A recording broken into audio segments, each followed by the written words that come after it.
موضوعات میں نے بحث کی ہے. یہ میں نے ابھی وہ کتاب لانچ ہوئی کشمیر میں.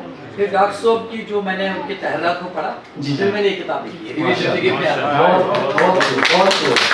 انہوں نے محمود فیروزی صاحب کی ایک اور کتاب ہے گلدستہ طریقت, وہ بھی تصوف کے موضوع پر مبنی ہے.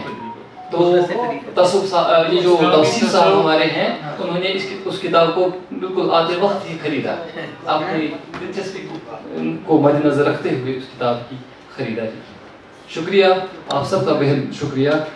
اور And tasawwuf has been approached through diverse topics, through diverse mazameen essays. So that is the beauty of it, through diverse approaches.